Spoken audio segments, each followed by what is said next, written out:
Hello and welcome to the RTO Show.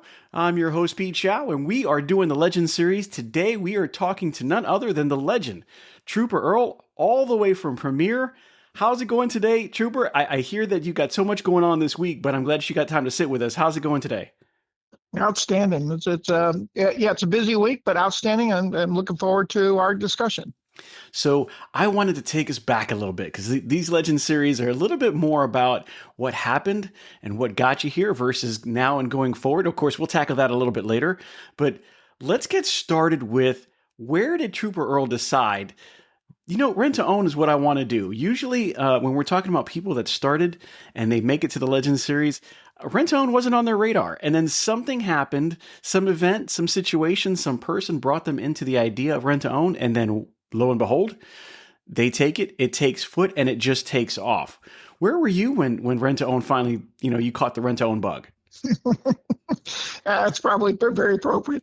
I just needed a job. So I got a college degree. I got out of college, started looking for things that I wanted to do with my college degree. Ended up bartending for a while. And then my brother ran into I started with ColorTyme, that network.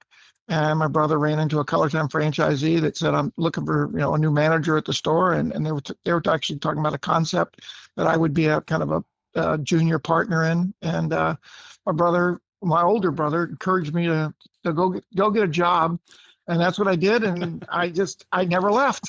So that's usually how it starts. I'm telling you, when I talk to the legends, that's usually how it starts. The rent to own was never on the radar. And then some situation caused them to go into it. And before you knew it, that's the direction that life took. I did the same thing myself, believe it or not. Now, I'm not where you are, but 21 years ago, I actually did the exact same thing. I was working as a teller at a bank, and somebody was doing their job. They were going the rounds and they were talking to people that they thought would fit. And I was like, I'm not interested, but I will stop by. And all it took was one conversation, and 21 years later, here we are. So got a question for you. So what year was this? What year were they talking to you about this that you decided ColorTyme was a good idea? 1983. So in 83, your brother says, you know what, I think you should do something a little bit more permanent. He introduced you to the ColorTyme guys, and you come on. Now, how long did you spend with ColorTyme? Well, I was with ColorTyme for, I think, a total of 9 years. So I started off as a manager trainee, and it was 1 week, and then they throw you at a store, and then I was a store manager for a year, and then I became a multi-store manager for a 3-store chain for another year. And then, so that was about 2 years from that point where I actually worked for somebody. And then that owner, along with another ColorTyme person, said, hey, we think that you're talented to make this successful. You want to go open up stores, and we'll give you a piece of the action. So I got a junior equity position. And I said, sure. I said, what do I need to do? And it's basically the same thing you're doing now. I said, and I get equity? And I said, sure. So, oh my goodness, who would turn that down? Then, yeah, so I went in 1985, in the summer of 85, I opened up my first store in Fredericksburg, Virginia. It took off so fast that within 4 months, they said, let's open another one in Manassas, Virginia. That took off actually faster than the first. And they said, well, let's look at our third. So I think it was the spring of 86, we opened up Williamsburg, and that took off pretty well, not as fast. And then we opened our fourth store in the fall of 86. So basically, in less than a year and a half, and I went from 1 store to 4 stores. And there I met my match. I was like, I was struggling to make them all successful, and with pre-computers, we didn't have computers back then. So we had what's called the one write system, where you're all handwriting all the payments and that kind of stuff. And I did that for 7 years. We got up to 5 stores, and then I bought my partners out. And at that point in time, I became, I think it was 1982. So I guess it was a total of 7 years. I became a franchisee with ColorTyme, and I own the 5 stores that I had opened up, became my stores at that point. So you decided at the end of 7 years, this is a good idea. Now, just curious, this position that you got when you acquired that ownership, was it at a great price, or was it just at a good time where it made sense to, regardless of the price, this is where I need to be? sweat equity. It was all sweat equity. I had 22%, and the other two partners had 39. They put up the money. They pulled the clout. I just went and did the work. But I got to a point in 7 years that there was a partnership dispute, and I literally went to the bank and I said, I'm not worth a lot. Those guys are worth a lot more, but if I leave, they don't know how to run the stores, and they don't run the stores. So the bank, I encouraged the bank to loan me the money to buy them out. And I went from 22 to 100% owner at that point, largely because of the bank. I said, if I walk out the door, I don't know about your investment. And the bank said, well, and literally I had a townhouse and a car, and that was about it. So they loaned me over $1 million to buy the other partners out. And then when I did that, there was a couple of sister corporations. I was able to acquire management to purchase 2 stores. I was in the process of opening, it took me to 7, a process of opening an 8th store within like 4 months after this purchase. I started looking at another store, and then at that time, ColorTyme Corporate came to me and said, we have 3 stores here we think you could acquire in the Virginia area, and then another 5. And so literally within 9 months of me going from junior partner, I was the 3rd largest ColorTyme franchisee in the country with 16 locations. Oh, wow. Yeah. And my $1 million debt went up 4-fold. So $4 million. I was young and dumb and didn't care. And, I was like, okay, well, what are they going to do? Take my townhouse and my car? So, right. I learned how to do it right. I guess probably the lesson here is I learned from the very beginning how to, what rent-own was all about. In my first 2 years, I went to quit like 3 times. Like, shouldn't I do something more with my career? But I was always challenged. And I understood people. I understood our customers. I understood our employees. I understood the business more from a financial because of my college education. So I was really good at doing business projections and talking to the banks, and they understood that not only could I run the store, but I could talk on their level too with, borrowing money and how that money would be repaid. And that's how it all happened, because every one of those things, while ColorTyme helped facilitate some things, the bank wanted to know where they were going to get their money back. And I showed them on paper how I was going to do it, and they trusted me in doing it. So how did you go? So we have 16 locations in the early 90s. How did we transition to Premier? Where did Premier come from out of ColorTyme then? Yeah, and that's another story. So then I had the 16 stores for a couple of years. We were doing really well. And then the finance company, Chrysler First, was funding ColorTyme Financial Services, which is where we actually got our money from, decided they wanted out of the business. And so while I was $4 million in debt, they wanted me to pay it off or find a new loan. I'm like, that's not going to happen. And so they squeezed all of the ColorTyme. If I remember correctly, ColorTyme had about $50 million loaned out through their organization, and they reduced it to $25 million in a year. And people like me essentially got pushed into a corner. And so I negotiated my way out. I sold back a majority of the stores, 11 of them. I sold them back. And the 5 original that I had, I left with. I financed them. They were actually financed at my original place before these new acquisitions were financed through ColorTyme Financial. And that's when I left the organization. I said, the organization failed me. I'd borrowed money and put a lot of things on the line to be successful with these stores. And I thought they were going the right direction. But with the bank pulling back on what they were willing to loan out and stuff, I was caught in a bad situation. So I said, fine. And when I negotiated my way out and sold back those stores to ColorTyme Corporate, who then sold them somewhere else, I'm not quite sure. I don't want to be part of this organization. So one of the other ColorTyme, the largest ColorTyme franchisee at the time, was a guy named Carlos Sardina. He had 26 stores based in Florida and Kentucky. And he had left 6 months earlier, seeing the same problem that I had, and he formed Premier. And so when I ran into my troubles with them, and decided I want out, I joined up with him, and I was the first licensee at the time of the newfound Premier it was called Premier Rent to Own back then, but we coined it Premier Rental Purchase later. And shortly after me, about four other ColorTyme people in the next year joined us, and we quickly went to like 50 stores. But then there was industry acquisitions were going on by the time. Publicly traded companies were buying smaller publicly traded companies. In the And droves at that time, in the yeah, droves. it was, and the numbers were ridiculous, and pretty much everybody sold out except me. And so I said, fine, I'll just buy this corporate name and take care of it myself, because the name on the building was, not my name originally. It was Premier, and I didn't own the name, so I bought Premier, and then kind of just settled in with my own little core stores again. I didn't want to be part of the corporate roll up. And So wait, let me back up yeah, just a little bit so I understand this. When everybody was selling, and you said you got to year 5, does that mean that the other premiers sold as well?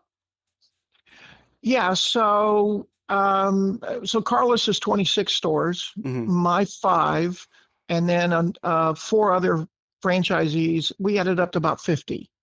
And so we were like a flash in the pan. All of a sudden, we went from Carlos started it with his 26. I joined on, four other people joined on. Within a year and a half, we're at 50. But then we became a target for the publicly traded companies who were acquiring and giving very good prices at the time. Yeah. And all of them took their money except me. I said, I don't really want to do this. I don't want to. I think there's a bigger future. So the 50 went back to five, and I Wow. bought the name. So Right, it was right, right. At that point in time, everybody was gone. There was nobody to hold on to it. right. Okay. And was that when And it then became Premier Rental Purchase versus Premier Rent to Own? it did. That's exactly why. Yeah, we changed the name slightly, and there wasn't much what I bought. I really just bought the right to keep the Premier name. There wasn't really any tangible property or assets at the time. Right. I guess about a year later, this was a person named Wally Landmesser, found me. He happens to be the longest standing Premier franchisee that we have. He came to me, I guess, in 1996 or 7, and said, I heard about you. I'd like your help in opening a store. And I said, okay, well, I can license you the name like I did. We were charging 1% at the time. And so I helped him. And then I think the next year, for 5 years in a row, somebody found me. I wasn't really marketing. They found me, and I helped them become a Premier licensee. So now I have my 5 stores and their 5 stores, basically. And then it started to pick up. And before I knew it, I actually sold my stores to concentrate on helping other people with their stores. And by like 2005, we had 16 locations that were all franchisees. I didn't own any store. I sold mine in this transition so I could focus on it. And I ran into a lawyer who said, you're really franchising. And I said, yeah, but I don't have anything really to sue. And he said, you think you should think about it. And so they said, we'll convert from a licensing company to franchising, which is highly regulated. And it was quite expensive, a lot more expensive than I thought it would be. But I did it in 2005. Only two of those franchisees decided they all got their opportunity to go somewhere else or leave the organization. Hmm. And 2 stores left. The others remained, and most of them are still in business with us today. And then we just grew from there. Wow. Now you said 1%. 1% is not a lot. Now I understand that it's licensing versus franchising, but now, that model, and I don't know where it's at now, but I can tell you right now, 1%. I think everybody would be a franchisee of Premier if it was still that good. Yeah, I would imagine it's not there now. no, it's 5%. Okay. That's pretty much going to. It's. I think our competitors charge 6 and 7, but we're at 5. But 1% we didn't do anything really. We basically, helped with if we created a marketing, we shared things basically, but we didn't have a corporate staff. It was basically I had my stores, they had their stores, we shared. Right. But it came to a point in which we all realized that all of us were going to go out of business as the industry matured, unless we started to do things we couldn't do unless we pooled our money together. And Right. somebody had to Correct. take ownership of that. So we originally went to 3%, and then we eventually migrated to 5. And, so that means I hired staff with the 5%, and we invested in technology and that kind of stuff. But really in 2000, 2005, we converted to 16 stores. And by 2009, we actually got up to about 63, I think it was 63, upper 60s locations. Now we'd also gone into wheels and payday loans on our cars, not payday loans, but rent-owned cars. And we also got into cash services. And then 2008, if you all remember, was the banking crisis. Correct. And we had 5 different brands at the time. So Premier had Premier Home Furnishings, Rental Purchase, Premier Wheelworks, Premier Auto by Rent, and You Get Your Cash. So 5 different divisions, basically, that were 60 some odd locations. So we went from 16 to 60 something, from 5 to 2008 or 9, somewhere in that ball. So it was, another roller coaster ride of massive growth. And then 2008, the banking crisis hit, and nobody was lending any money. And so I kind of say from 2008 to 2010 or 11 or 12, somewhere in that ballpark, bankers' lips were moving, but no money was changing hands. And so some of our people had a really hard time. We released the wheel industry. The industry itself kind of cratered. And payday loans got regulated by the Dodd-Frank regulation, so we got out of that. The car business never really took off. And then we were left with our home furnishing stores, which were big stores, 20,000 square foot stores, retail stores that were Wow. retail and home furnishings. And they, their rent factor was like 20 grand a month. Yeah. When that hit, that period of time from 2008 to 2010 couldn't sustain those volumes. And so they all worked their way out.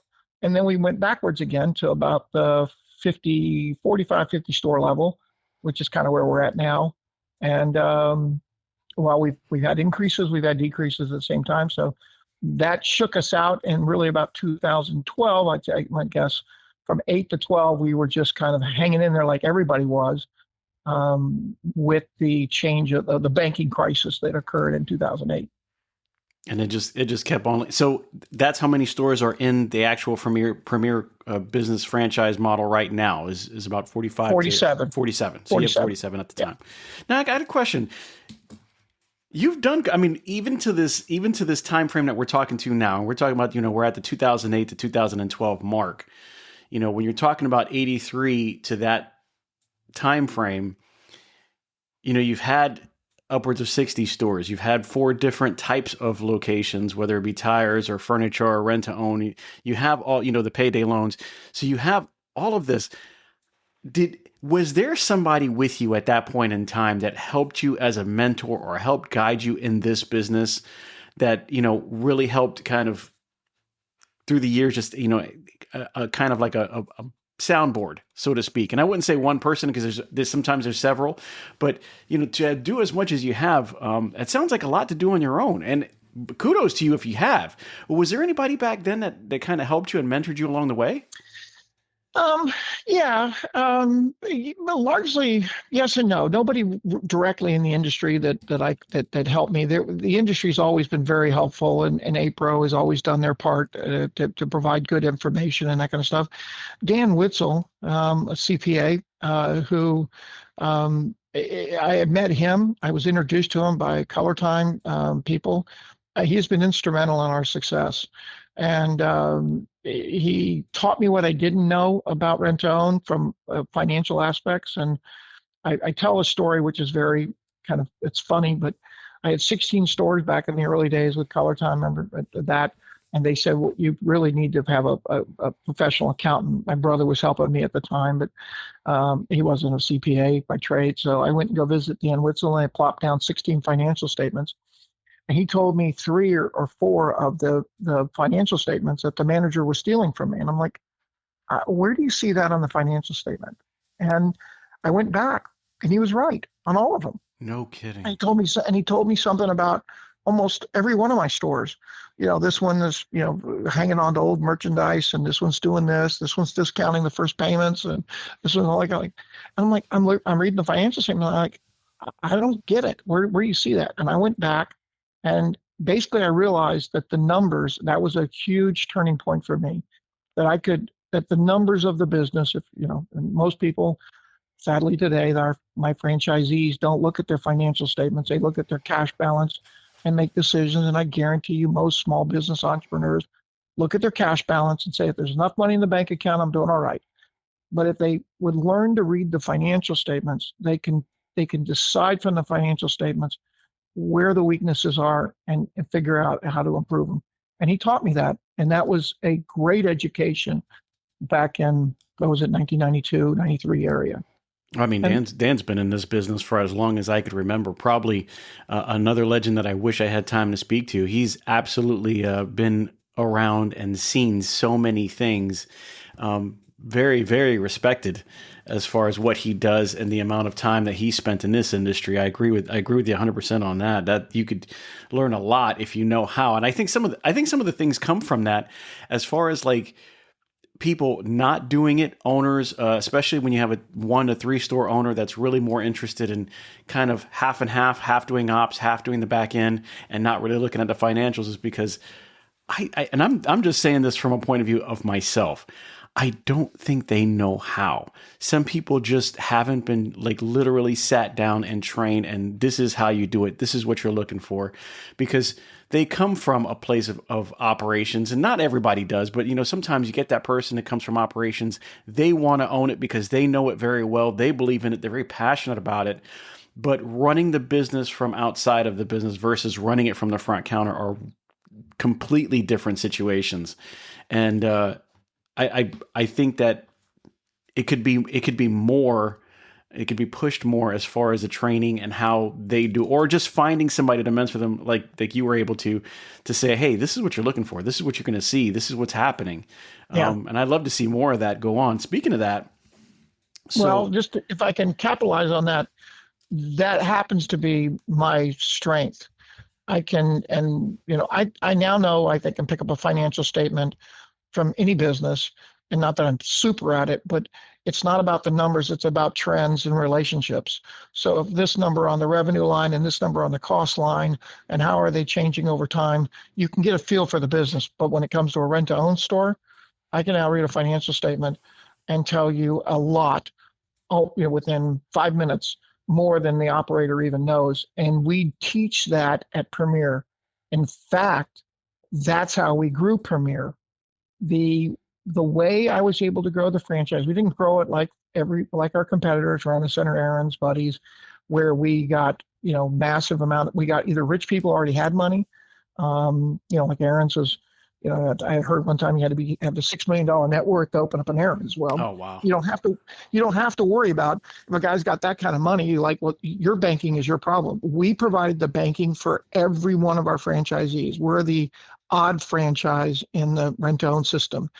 So I make it how I built my organization when it went from my 5 stores to eventually within basically 5 or 6 years to the 60 some odd. I got the funding for every one of my franchisees. So it's a service that what I provide up front. Basically, I say, I will get you the funding you need. First of all, let's determine the funding you need. And maybe it varies from store to store. And, what are you going to pay yourself? How many employees are you going to hire? How fast you're going to grow? What do you think that, so all those variables inside the business, we put that in. I built this massive, unique worksheet that's taken me decades to build, but it's the only one of its kind in the industry. And literally within probably 4 hours is what we do, I can build a plan for the bank. And then we modify it. And then with Dan Witzel's help, he reviews it, improves it. Then we put it together in a full write-up with pictures of the location, et cetera. I've had people in a bank and gotten the money I needed, $500,000 or more for a location within 48 hours. I was just about to ask you that. So in the time frame that you'd say, let's say we're going back the last 3 to 5 years, what is the average cost of? And when I say average, I do know that it can differ from state to state depending on how big the location is and all that. But if you were to say an average, is it about 5? No. When I first started doing this, more like 550, and now it's more like about 650. About 650. And there's some added cost of labor and things, and rents have gone up and stuff. But yeah. And yes, you could open, and I've seen stores open up below 5. but they're just doing a hook or crook or using their credit cards or whatever it is. To do it right, to do it all with bank funding, and to do it the right way, you need about what was 550, more like 630, 650 now. And it does vary by location. And so, what is the average size store for Premier nowadays? Is it 5 to 6,000? Are you on the larger end of stores, or is it really just the franchisees, whatever they decide that they want to do, and there really isn't an average size? No, there's an average size. Most of our stores are somewhere in the ballpark of 5 to 6. We have a few that are a little bit below 5, and we have some that are 7 or 8. 1,000 square feet is what you're talking about. Right. And then, the bulk of it is obviously the bigger stores are able to give more to the showroom. But we rent factor, basically, when you decide where you think the store is going to be, our average stores are the medium, okay, is about 70,000 a month. Okay.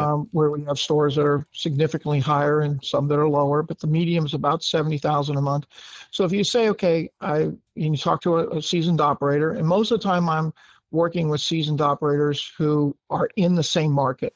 They work for Rent-A-Center, work for somebody else, and they want to own their own deal. So they get a gut feel for what the business is going to do because they're already working in that market doing it. But if they say, let's say 8,000 or 80,000 is where they want it, or they think their store is going to be, for example. Mm-hmm. Traditionally, you used to want to keep your rent factor at $7,000 or 7% of that. It's now really about 10. So when we say, okay, well, if you think you're going to have an $80,000 store and you're pretty confident of that, we need to go out looking for a location that's somewhere between 5,000 and 7,000 square feet that you're not paying more than $8,000 a month. 10% of what you think your estimated gross will be. That's about, yeah. I'm just doing the math in my head as you're speaking, and I'm kind of going through the numbers, and I'm with you right there. I kind of agree with you 100% on that. So, help me out here, because we started at ColorTyme. You got in, you got up to so many stores, you backed out to your 5 stores, you grew it again, they took it out, you've grown it more. We come into the financial crisis. But then recently, I've heard that you've been able to acquire the last bit of I shouldn't say Rent-A-Center, the last bit of ColorTyme stores from Rent-A-Center, which basically means and I could be wrong on this, but there's no more ColorTymes left? Well, there are ColorTymes. They're just I now own the brand. So we're leaving them as ColorTyme. So I'll take you from where we last left off at 2012 or so. And I will say from 2012 to 2015, I kind of knew, even though we had 40, 50 stores, I kind of knew that if we did not make a direction, we would not sustain another decade. We had great operators, but we didn't have a lot of systems. And so in 2015 to 17 range, we made a massive investment into Premier University training programs, a lot of digital services, website development, because websites were coming along at that time. The websites are now a second door to your store. Oh yeah. So you have the front door and you have a door on the internet. Correct. A lot of that stuff. And then if I get this right, somewhere around 2018, I got a phone call from Bud Gates, who was Easy Home. And they had 40-something stores. 20 of them or so were corporately owned by Bud Gates and investment group, and another 19 or 20 franchisees. And they didn't know what to do with the franchisees. They wanted to close up, and they were going to sell their corporate stores. So I acquired those stores, and they just had, that organization was, Bud, I think Bud didn't know where to go with in the future. Right. And I wasn't able to keep them. So there's only about, we went through a period of time where many of the stores closed or sold and bought me out. I became a franchisor essentially. And that 19 dwindled back down to a handful, and we still have those handfuls. They converted to Premier. And then, so that was another little boost for us. And then there was attrition. They didn't all, most of them had gotten disenchanted with with Easy Homes. So by the time I bought it, they were like, listen, I just want out of the rent home business. Like, okay, well, let's figure that out. And then, yes, earlier this year, ColorTyme, Rent-A-Center contacted me and said, would you like to buy the ColorTyme franchises that we had? There were 6 locations that were left, and these were strong operators that had been around for literally decades. Some of them, just about the time when I left ColorTyme, they were joining ColorTyme. And Oh, I said, wow. absolutely. So it was almost, I have to admit, the first, when I got the phone call, it was like deja vu.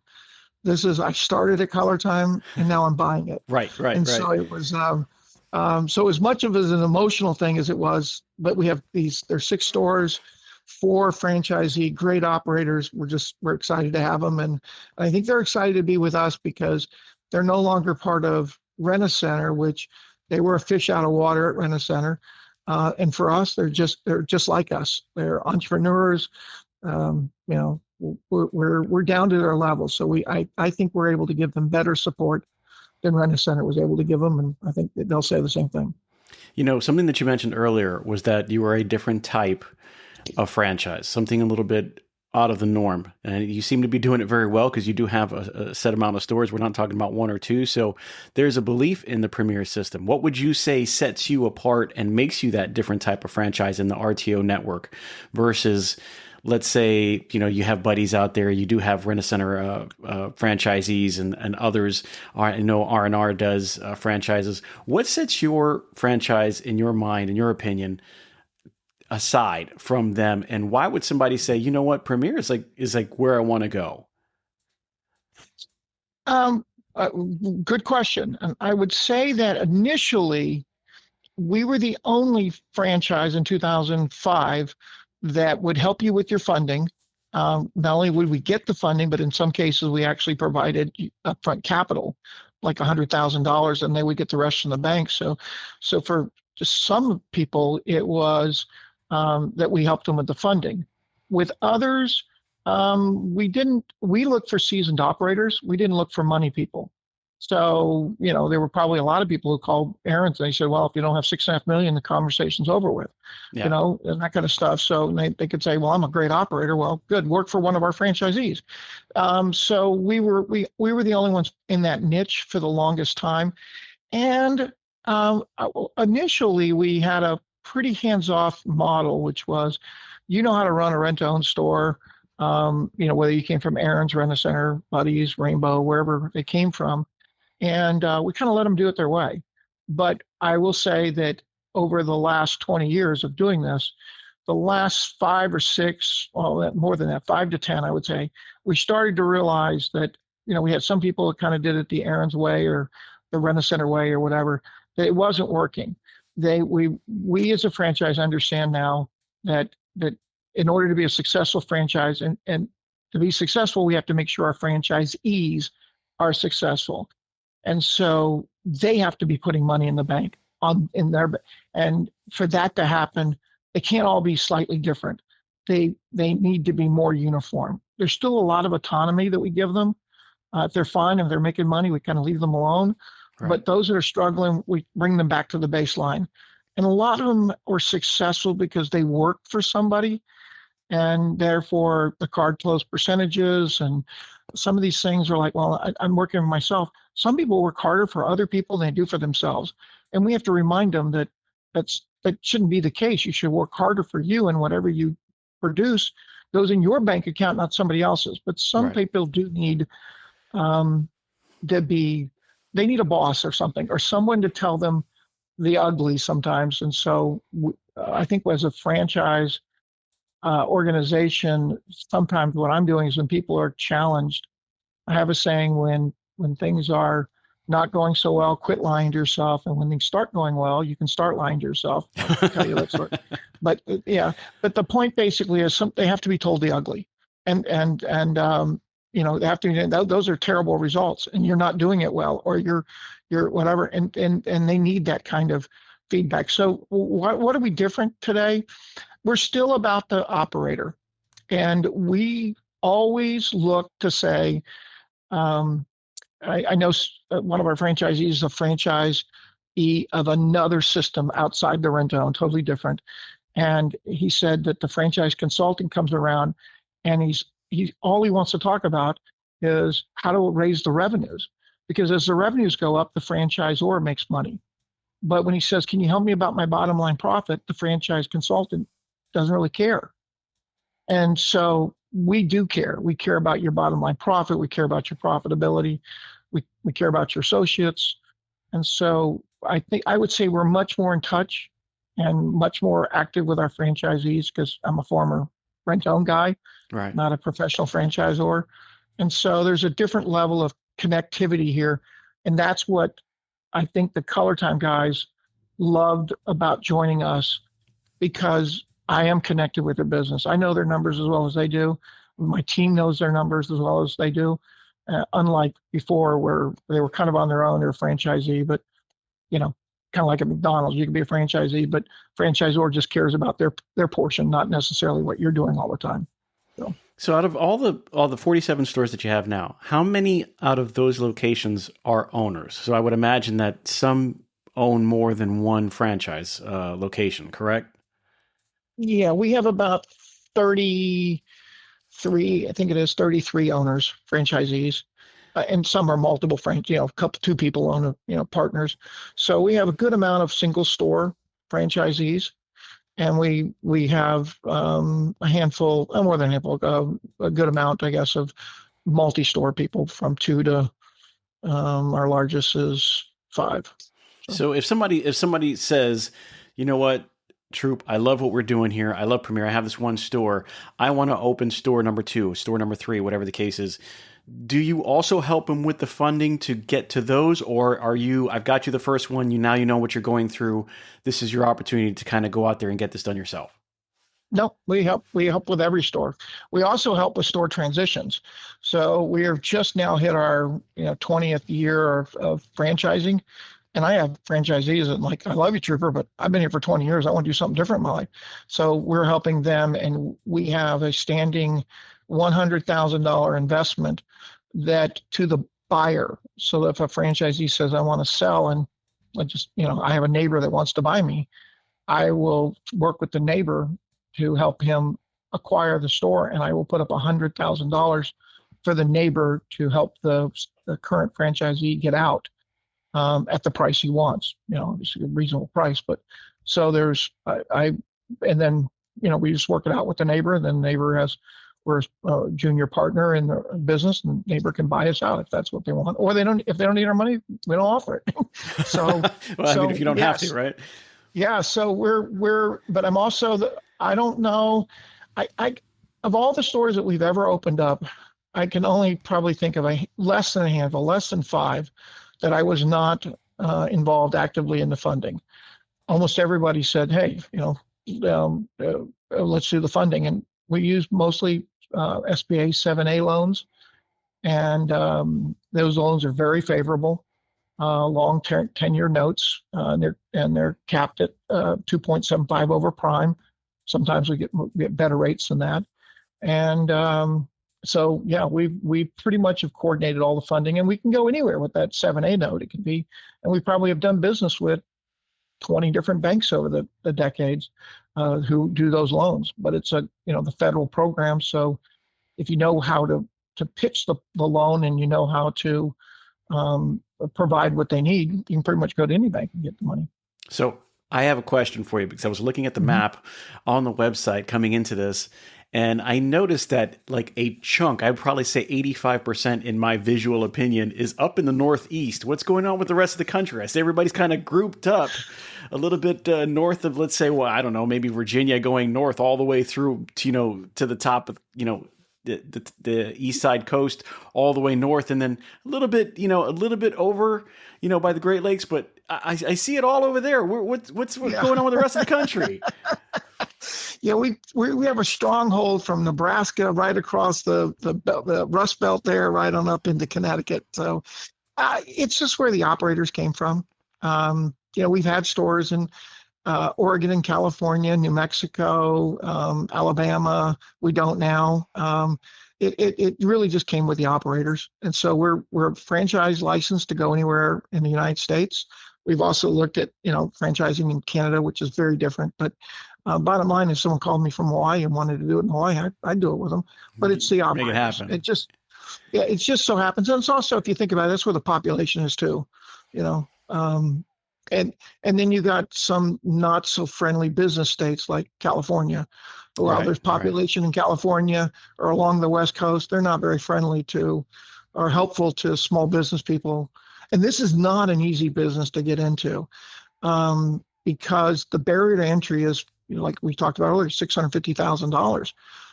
And you have to build up a critical mass. There are a lot of other businesses that are franchises that are service oriented. You just need a truck or two and small location and a telephone, and you can start making money. right. So with us, you got to buy a lot of product, and so it's not as challenging as say at McDonald's, where you got to build a building and you got a several $1 million footprint and equipment and all that. But it's not as easy as say a service master. So we're right in there, and that's so really we just focused on the operators, and that's where the operators called us from. So you said that earlier, you look for operators. You don't necessarily look for somebody who's looking to open the franchise. And, let's say I've got a couple $1 million. I want to open a couple, let's say a couple of stores. I'm looking at you because you know how to do it. You're looking for the people who have the passion, the knowledge, and the history in the business to get this open. So how do you, because you said you really kind of don't, at that time you hadn't really been like advertising for that.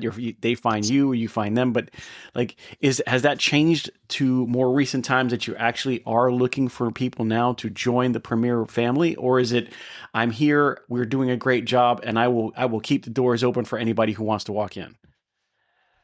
Um, Both, I guess. So in the early days, we had a website, and people just found us. I mean, they would hear from their friend who went off.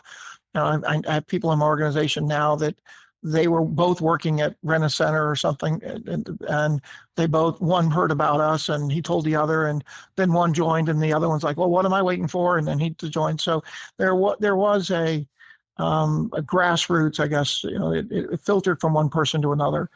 When we finally kind of leveled out in from like 2012 to say 2020, we did try to market. We went to the International Franchise Association show in Las Vegas and all of that, looking for investors. So we're capable. I wouldn't have said in the early days we were not capable of helping an investor because we didn't have the infrastructure.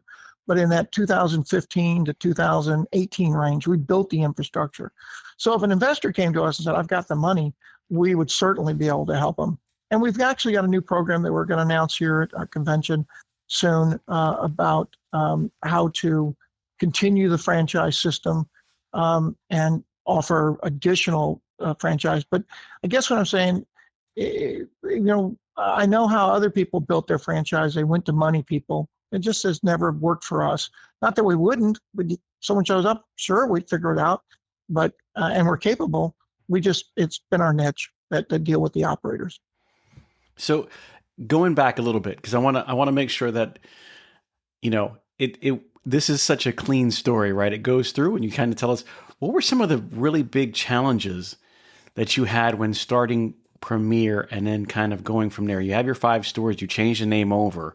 What were some of the big challenges that you had to overcome at that particular point in time that might have even been new to you, or new to the situation, that kind of like, this is not good, but you were able to overcome and then say 20 years later, this is where we came from?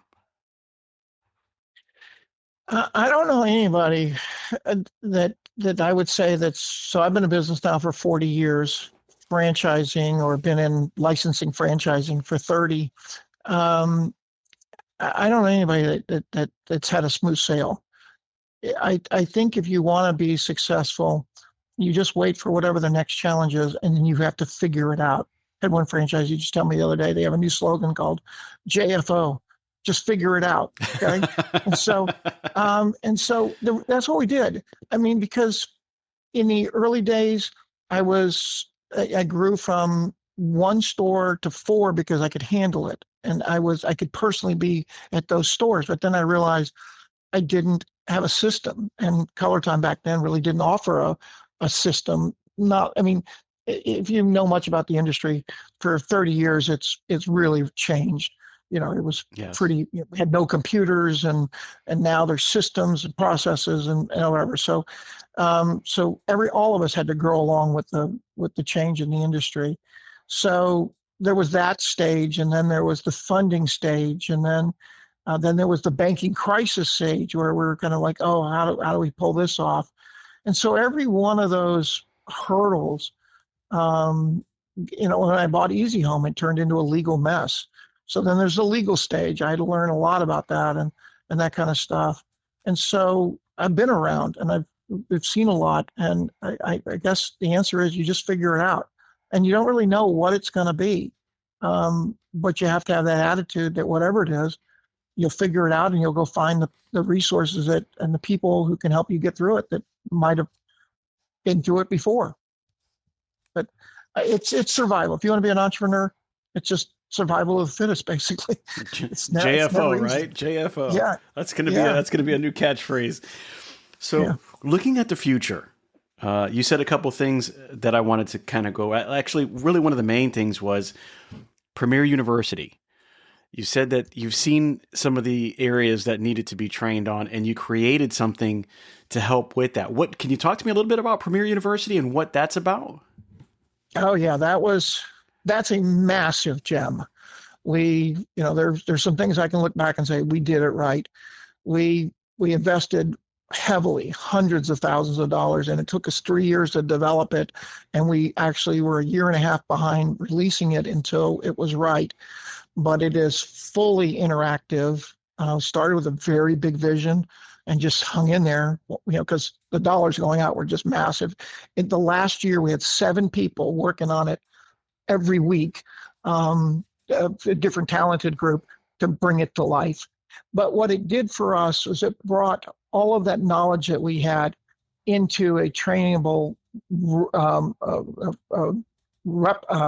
replicable, to repeat, mode, in the sense that now we all talk the same language. The moment it came out, and it took about a year for everybody to kind of get up to speed and trained, and we make sure everybody in our stores are qualified and certified, and we went through all of that process. It changed us dramatically. It made us stable.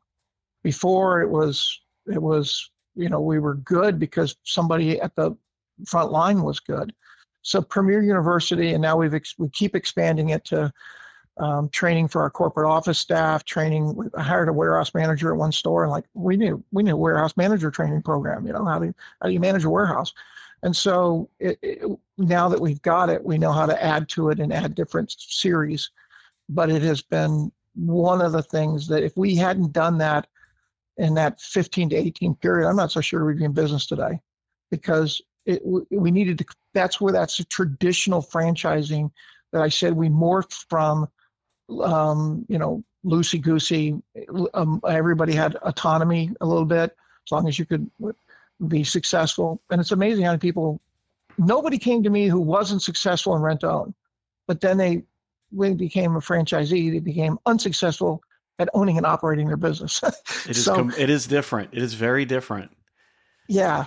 So once we did Premier University out, and then another thing we did was in 2000. Let me back up for a second. In I think it was 2016, 17. I had this guy named Angelo Gugacello who was working for an independent RTO company in Texas City, Texas, and not franchisee, but his owner ran into financial trouble, and the bank ended up with the bank. Or the bank ended up with the business, excuse me. So he contacted me and said, I'm tired of this. I've done this for 20 years or whatever. I want to own my own store. And, how much money do you have? I'm like, practically none. I said, okay, we'll figure it out. And we eventually bought what was a broke store in Texas City, Texas. And it wasn't making much money. It was ugly. It was in terrible shape, etc. We bought it. And over 9 years now, it is the largest store by volume and profitability in our organization. Wow. It is so well run. It's because of him. He's just great. And we did it on very little money. But in 2019, they had a part of the back room that had an upper deck, about 1,200 square feet. That was kind of a storage. They had like a big hole in the floor where they would, so whoever had the building before us, it had a dumbwaiter or whatever. They lift things up to the upper story, but it was basically not used. We created we created a training center. It's our national training center above a store. So you kind of go up and you don't even realize you're in a store. It's almost like the Houston Center, whatever, the Houston Aerospace Center. Right. TVs everywhere. It's fully digitized.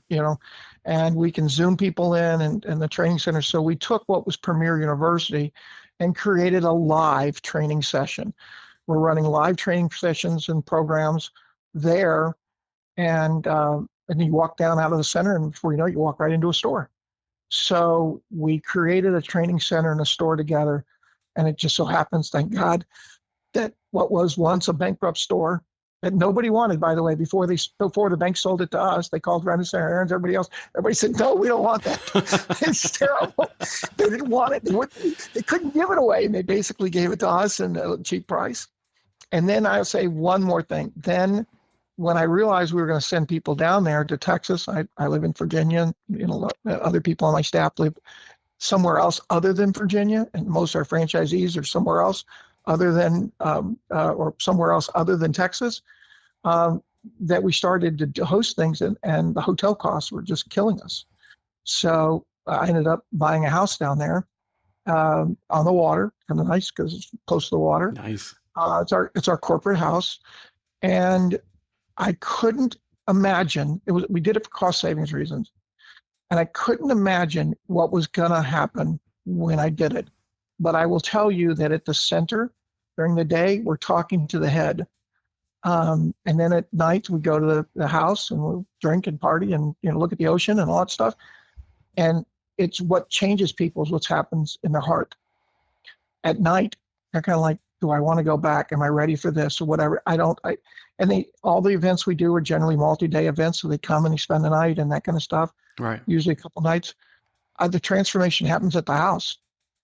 It doesn't happen at the store. The store at the center, it's all about the information to the head. I can just tell you, I've seen it. You can almost see it.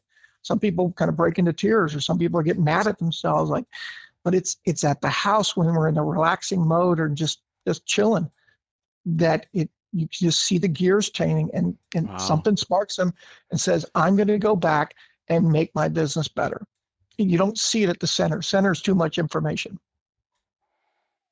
I'd love to hear that. I mean, I'd love to see it. I mean, honestly, that's, it's always those ideas that you've got to try, right? You've got to, you know that there's something missing, and you try different avenues, you try different things. And when you see them work, it's such a payoff, when you see it in real time, when somebody's struggling or somebody has ideas, and then you can see them turn, the light come on in real time, and them go back changed. And not always, because it's always the information that always helps, right? The information always helps, and it's better to know everything that you can. But sometimes it's the person inside, it's what drives you. It's what fuels you. It's what gets you up and getting you to work every day. And when you can touch that, that's a huge thing. That's great to hear. I mean, congratulations on that. But I also seen, talking about getting ahead and moving forward, there is a Premier mobile app. Yep. And where did that come from? What was so I know that that's pretty much where everybody is headed. What can you do on the Premier mobile app? Well, we got a version out there now, and a new version is scheduled for release at our convention. And literally, we're planning on you can do everything on the mobile app. From a technology basis, we took a decision 15 years ago, or maybe it was only 10, 12 years ago, when we first got cloud servicing or computing, when that first started coming out. Mm-hmm. And we made a decision, it seemed right at the time, and thank God we did, that we were going to try to consolidate all of our information on our servers. So whenever I talk to people in services or whatever, where's that information going to be hosted? And I said, well, no, either hosted on our server or we have access to download it from your server, depending on whatever third party we're working with. Bottom line is when you and we also excuse me, we're a SQL house. Basically, everything is in SQL. So when you bring all that information, we have HR data, we have marketing data, we have Versa data, which we use Versa at our stores. We have other data. When you have it all in one area, you can see things, or you can create reports, or you can create automation. So with the mobile app, more and more businesses going there. We probably all do our business with banking or whatever on the app. When you go on our mobile app, you can see live what the inventory is at all of our stores, and it's in real Wow. time. So if you sell something at a store, it comes off the mobile app. If you change the price at the store within a certain couple of minutes or whatever, it syncs. You change the price in Versa, it changes on our website. Oh, wow. So it changes on the website, but also changes in the mobile app. So we have the website. I look at the website as passive. The website does nothing for you unless you decide you're going there, or you click on a link that takes you there. A mobile app, once you get it downloaded, and there's some features in there that you need to download the app, like for example, bonus points, and that if they have the mobile app downloaded, it then calculates all their payments on time and stuff, and gives them points that they can use for different things. But most people just hit the redemption and say, send these points to the store, so when they show up to make their next payment, they have the points are there. They can use the points to make their payment. So if they download the mobile app, now it's not passive, it's active. We can communicate with them. We can send them push notifications. We can do things. We can tell them that this weekend there's a sale going on, whatever. And so we're still working through that technology. It's been very difficult, and it's been very expensive. But the idea eventually is that while we want people to come to our stores, they don't want to come to our stores. It's a pain in the butt for them to come to our store, right? They want to be able to shop and pay and do all their business from their couch. Well, we're in an Amazon world right now. Right. That's the way it is. And so we hope they can pay. They can pay their payments. They can it says schedule a service call. They can track a delivery that's coming to their house. We have some loyalty rewards things. We have some fun things that we do there, games that we. So the point is, yeah, we believe that our customer will become more of a digital customer, not because we choose to. We still would prefer to come to the store, but that's just the way the world's gone. it has. It has. It's a digital world out there. It's really great to hear how far you and Premier have come, and sounding the way it is. As far as much as you put into it, you said you've been in the rent-to-own industry for 40 years. How much longer are you going to be in the industry? 5 to 10. So I've told even my team, my franchisees know that I'll be around for at least 5, but maybe closer to 10. But I'm transitioning to more of chairman of the board and out of CEO. Mm-hmm. And I've got some wonderful people that are working with me now, younger. This is an energy business. If you want a store to do well, you got to bring the energy every day, and it's no different. So when you bring my energy level is dropping as I get older, I guess. Maybe not my brain power, but my energy level is. And I'm trying to transition out of being CEO over the next 5 years or so, and be more active in the investment side from then on, helping people. And on the mentoring side, I love going to our Texas City training center and our corporate house, and then I have a franchisee that was one of my original franchisees from 20 years ago, and we helped him get in business and all of that. And about a year ago, he came down and spent a couple of days with me, just one-on-one, and that's where we do some planning for additional stores or whatever the problem is. And we realized at the end of that, I said, you and I have spent more time in 2 days together than we have in 20 years combined. Oh, wow. Because we meet each other at conventions, we talk on Zoom, whatever it is, we go. But the intense long-term interaction for 2 days, hanging out together, it is really meaningful, and I enjoy that. So I can do that for the rest of my life, and it's very rewarding when I can actually say that while everybody has a job, everybody so they can make money to take care of their family. I believe Premier has done a really good job of taking care of other people's families, and that's very rewarding to me. Well, that's, I mean, you know, right now we're in a digital world, and sometimes it's great to remember that we are a society built, we are a social society. Being next to people, being close to people, being able to talk face to face, interact, problem solve, be excited to, you know, it's not just going through the trenches, it's also through the highs and everything in between. You know, you want to celebrate your birthday, you want to celebrate the successes with people. It's not the same over the screen. Just like when you're having a hard time, people don't usually go on the virtual world to tell you. They might complain on Facebook or TikTok nowadays, but if you want to get over that, that's a conversation. I don't know many people who have good sessions over, you know, virtually. You know, if you really want that close That's right. connection, it's something that has to be done in person. And I agree with that. Let me ask you a question, because then, you know, Before you move off that, if I can add to that one, sure. now when people say, "Why would I want to join Premier?" I don't even try to sell them anymore. I just say, "Look, if you're willing to pay for a plane ticket, I'm willing to feed you when you get down there, whatever. Come for a couple of days, and I'll show you our store that was once bankrupt that's now massively successful, and you and I can hang out for a couple of days, and you'll just see it." And so that's so we don't even I don't do it anymore because it's everything I try to say over the phone to somebody and why whatever. Look, if you're really interested in us, take a couple of days of your time and a plane ticket, and then I'll show it to you. And I won't sell it to you because it sounds so canned when you're trying to sell it to them. It's not Right, real. right. And that's what you're talking about. It's the digital world of trying to tell them over, or can you send me a brochure? Or can you send me prospectus or an what's called franchise disclosure document, whatever. So yeah, but you want to know who we are? Get on a plane and come see us. Let me show you. That's it. Yeah. Yeah. So let me ask you in closing, what you have gone and done quite a bit from, you know, running a couple of stores to owning a couple of stores to letting those stores go to growing this franchise that you know, this franchise situation that you have as Premier Rental Purchase. You've had a couple of different businesses. You've had stores come, you've had stores go.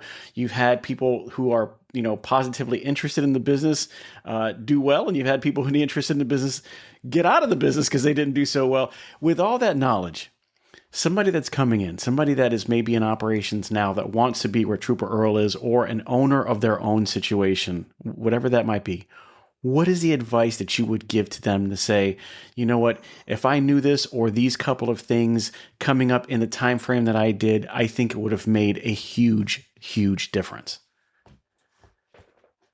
Um, yeah, good. That's a good question. So my kids, I tell them about the same thing, and I tell prospective people the same thing.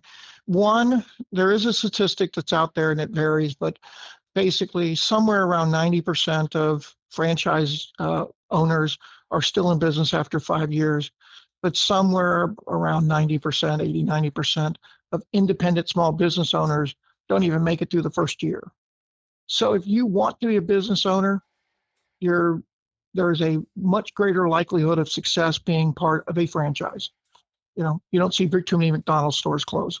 So they have these years or decades of building a system, and you come in with that system.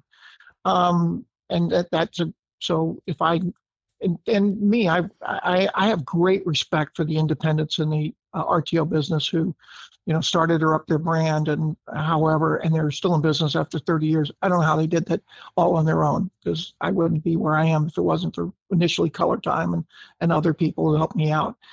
The other thing is, I would say, passion and energy. I just was raised in an environment where, I had passion. I have passion for this business, and you can tell passion by just the speed at which they talk, or the voice, the tone of their, or how they use their hands when they talk, whatever. Do they have passion in what they're doing? And can they bring energy to the business, whatever they're doing? Because if they can do that, in most cases, they'll be successful, I think. Obviously, you got a certain amount of street smarts and book smarts to get through some things. And then I still believe it's a relationship business for us, and I believe most businesses are relationship business. My relationship with Dan Witzel, he doesn't help me on a day-to-day basis, but he helped me learn some things that were very invaluable to me. my employees, my franchisees, their employees. So I would just say, pick if you want to be in an industry. Your chances with a good franchise, there are bad ones, is far greater than trying to do something on your own, unless you're creating an industry on your own for the first time. You know, you have an idea is its own industry.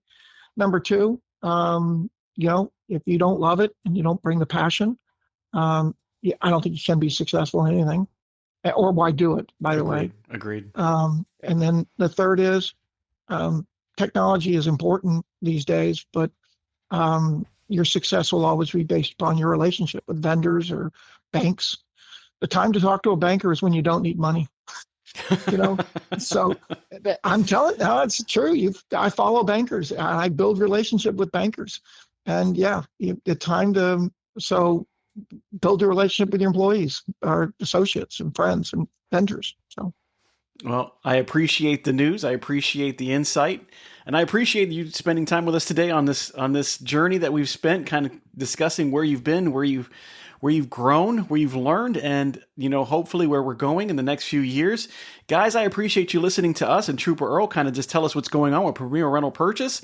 If you have any questions, please hit me up at the show, Pete at the RTO Show Podcast.com. You can also just go to the podcast as far as the online and see what we're doing there. You can also buy some swag there at www.thertoshowpodcast.com. Make sure you buy some swag. You can also help out the show by becoming a sponsor. If you want to know more about us, you can hit us up on Facebook, Instagram, LinkedIn, and YouTube, where you're going to see this, where you can subscribe so you don't miss anything. Trooper, I really appreciate you being with us today. A lot of insight and a lot of understanding of where you've been and where Premier has been and kind of where it's going. And I really hope you much success in the next few years that you have. And I hope that you get to hit that director position, looking over and above and beyond everything, and kind of just getting everybody to understand that this is a passionate business. And when we have people who are looking to invest in us, that's the way to go. And I appreciate that. And I appreciate you guys sitting us and listening today. And I will tell you guys, as always, get your collections low to get your sales high. Have a great one.